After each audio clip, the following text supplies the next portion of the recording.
Okay, guys, I'm going to go to Ask Scruff, and I'm going to answer a question for Brad. Salute to you, kid. Let me just get a coffee, because we all know Scruffy likes a coffee. And it's really a coffee that you need in a situation like this. Let me kind of explain it. So the question's up here. I believe most days you wage account, you shoot for a target of 200 quid and then close P&L when it hits this. Correct. On some days, some of the trades may run to 500 or more. I was wondering how you know to close out 200 quid or to let it run further. Well, the first thing we start with is you need a rules structure. So this is my rules structure. Let me just put the smaller version of me on and you should be able to see something. There we go. Right. In my rule set, let me just pull this to one side. You'll see it. So first of all, the strongest to the weakest on what I'm looking at. So my markets is here.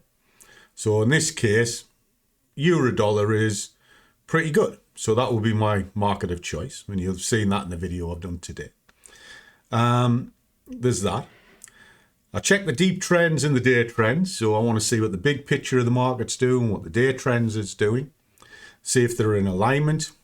I try and only trade A and B setups. I will take a C, but they will just be scalps. And I always align with the double D. Now, that's the dominant direction of the day. Okay? So that set of rules keeps me relatively grounded. Now, this set keep me from being greedy. I'll filter into 3 products, and then I'll look at those 3 products. I'll trade one of them at a time. So if I'm looking at 3, once I zoom into one, I stay on that asset till it's complete, and then I'll reset and go through it. This is the bit that I think you're referring to. When I hit 200 plus or 2 wins, I stop for the day. Right. The issue with this industry is greed and overtrading is lethal. It's probably going to do you more good than harm.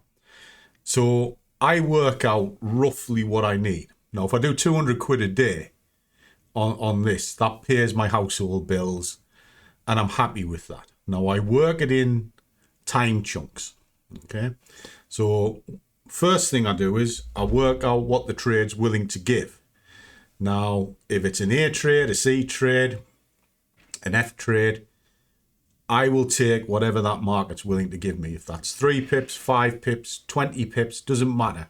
Whatever the ATR recommends, that's all I'm taking.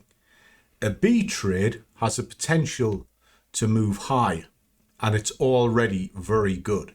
Now, those trades I may run.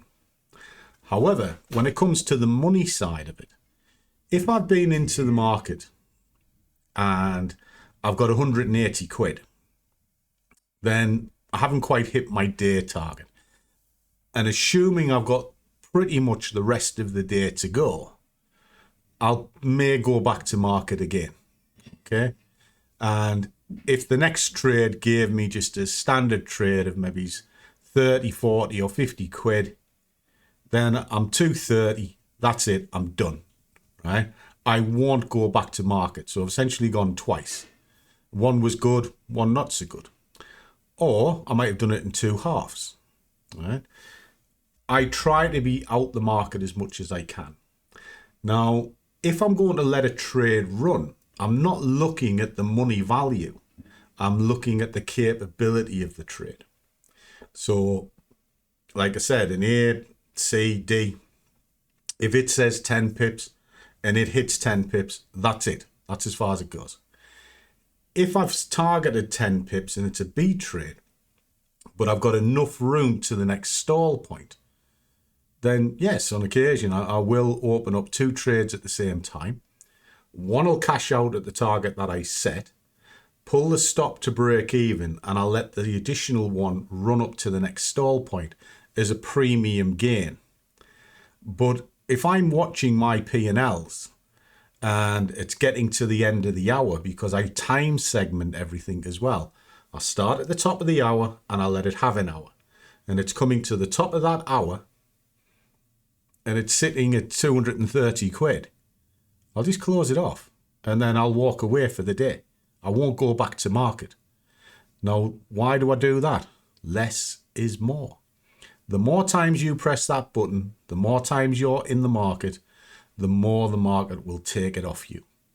But the less you're in, once you've been paid and you walked, they can't take it off you anymore unless you choose to give it back. And that's what most traders do.